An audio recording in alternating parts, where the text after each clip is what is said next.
Hi guys, কেমন আছো তোমরা সকলে? আশা করছি সকলে খুব ভালো আছো। চার দেয়ালের গল্প চ্যানেলের পক্ষ থেকে সবাইকে জানাই স্বাগত। তো সকাল থেকে একটু বেশি ব্যস্ত ছিলাম, কেননা আমাদের এখানে তো আগেই বলেছি খুব বড় করে জগদ্ধাত্রী পুজো হয়, তার জন্য আর কি বাড়িতে লোকজন আসবে, ঠাকুর দেখতে আসবে, আমাদের বাড়িতে আসবে, সেই জন্য আর কি রান্নাবান্নার প্রস্তুতি চলছে। তো কিছু পদ নিরামিষ করব, কিছু আমিষ করব। তো দেখো সেটাই তোমাদের দেখাই। ফুলকপি অলরেডি আমি আগে থেকে ভেজে নিয়েছিলাম আর আলুগুলো টুকরো করে রেখে দিয়েছিলাম। আর এটা মাংস হবে, তার জন্য আলু টমেটো কেটে রেখেছিলাম। আর এখানে কিছু মশলা আগে থেকেই পেস্ট করে রেখেছিলাম। আর আদা রসুন পেস্ট ছিল, আদা জিরে বাটা ছিল, আর চালমগজ বাটা ছিল। তো দেখো পনিরটা আমি কড়াই দিয়ে ভেজে নিয়েছিলাম।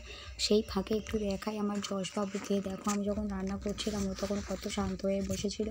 ও যে সবসময় অন্যায় করে তা নয়, ও যখন একটু বসিয়ে দিই ও তখন এরম ভালো ছেলের মতো বসেও তো থাকে। তো দেখো আমি এখানে কড়াইতে তেল দিয়ে আলুগুলো দিয়ে দিয়েছিলাম, আর আলুগুলো অনেকটা বড় বড় সাইজের ছিল, তার জন্য ভাজতে একটু সময় লাগবে। সে দেখো আমি অনেকটা পরে দেখালাম, নাড়াচাড়া করে নিয়েছিলাম যখন একটু সবে লাল লাল হতে শুরু করেছে। আর আলু একটু লাল লাল করে ভাজলে তরকারিটা দেখবে খেতেও অনেকটা ভালো হবে।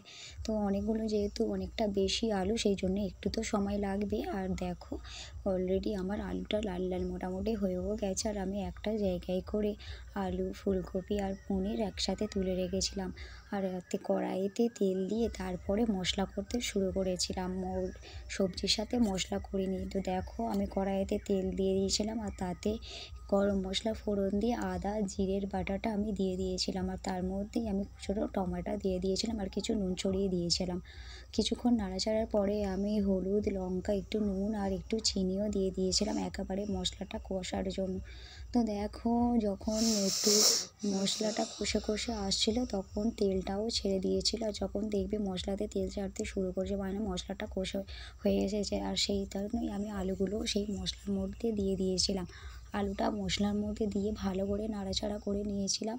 আর আলুটাও ভালো করে কষে নিতে হয়েছিল। আলুটাতেও থেকে যখন তেলটা ছেড়ে এসেছিলো তখনই আমি আলুটার মধ্যে জল ঢেলে দিয়েছিলাম। আর আলুটা যখন একটু সেদ্ধ হবে সেই ফাঁকেই আমি ফুলকপি দিয়ে দিয়েছিলাম। আর ফুলকপির একটু পরেই আমি পনিরটা দিয়ে দিয়েছিলাম। যখন আলু ফুলকপি ফুটে গিয়েছিলো তখন চালমগজ বাটাটাও আমি দিয়ে দিয়েছিলাম তরকারির মধ্যে।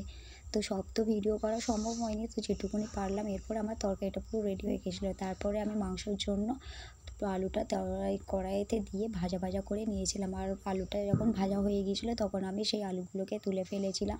তুলে ফেলার পরে কড়াইতে যেহেতু তেল ছিল আর বেশি আমি তেল দিইনি, তাতেই আমি গরম মশলা ফোড়ন দিয়ে পেঁয়াজগুলো তেলের মধ্যে দিয়ে দিয়েছিলাম। আর যেহেতু সাদা তেলেই রান্নাটা করছিলাম, সাদা তেল মানে একটু পেঁয়াজ ভাজতে তো দেরিই হবে।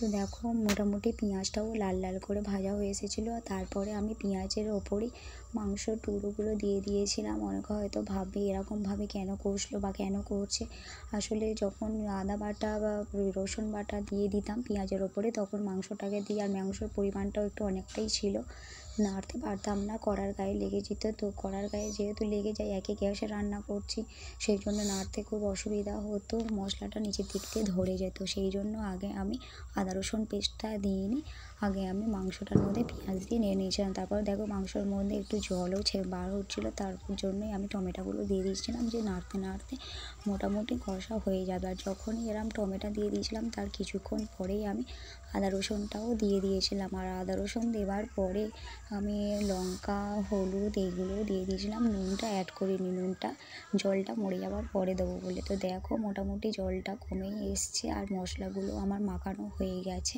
তবু যেহেতু সবে মশলা করেছি আর একটু কষবো। তো দেখো এবারে কষা হয়ে গিয়ে এই তেলগুলো ছাড়তে শুরু করেছে, আর আমি সেইভাবে আলুগুলো দিয়ে দিয়েছিলাম মাংসের মধ্যে, আর কিছু নুন দিয়ে দিয়েছিলাম। নুনটা দিয়ে আলুর সাথে আর একটু নাড়াচাড়া করে নেবার পরেই আমি মাংসতে জল ঢেলে দিয়েছিলাম। তো দেখো কত সুন্দর কালারটা এসেছিলো। আর মাংস যখনই আমি রান্না করি তখন আমি একটু দেরি হোক গ্যাসে দিলেও আমি ফ্লেমটা অনেক কমিয়ে দিই, তাতে সেদ্ধটাও ভালো হয় আর রঙটাও খুব ভালো আসে। তো দেখো শেষ পর্যন্ত মাংসর তরকারিটা আমার কমপ্লিট হয়ে গেছে, তখনও দেখো একই রকম কালার আছে। আর আমি বাড়িতে যেহেতু লোকজন আসবে একটু রাইসও করেছিলাম, কিন্তু রাইসটা অনেকটা পরে করেছিলাম, তো সেটা আমার দেখানো সম্ভব হয়নি। আসলে একাই করা, বুঝতে পারছো, একসাথে তো অনেক কিছু করা যায় না। তো এই ভিডিওটা পরে আমি পোস্ট করবো। আর অলরেডি দেখো আমার বাড়িতে সবাই এসে গেছে। এটা হলো আমার বোন, আমার দিদি এসেছিলো, দিদির মেয়ে আর ওর বর এসেছিলো, ওর ছেলেও এসেছিলো। তো এরা সকলেই আমাদের বাড়িতে এসেছিলো। প্রথমে এসে খাওয়া দাওয়া করেনি, তারপর আমরা ঘুরতে টুরতে যাবো, যাওয়ার পরে এসে খাওয়া দাওয়া করেছিল। তো সবাই সেদিনকে খুব ভালো করে মজা করেছিলাম। তো দাঁড়াও খাওয়া দাওয়ার একটু ভিডিও তোমাদের সাথে দেখিয়ে দিই। দেখো এরা আমাদের বাড়িতে খাওয়া দাওয়া করছিল, আর ওইদিকে দেখো আমাদের যশবাবু সে নিজেও খাচ্ছিল, তো বাবাকেও খাইয়ে দিচ্ছিলো। তো এই ছিল আমাদের আজকের ভিডিও। আর আমরা এরপরে ঠাকুর দেখতে যাব, তার জন্য তাড়াতাড়ি করে সবাই মিলে রেডি হয়ে গেছিলাম। তো কেমন লাগলো ভিডিওটা আমাকে কিন্তু সকলে জানাবে, আর চ্যানেলটাকে সাবস্ক্রাইব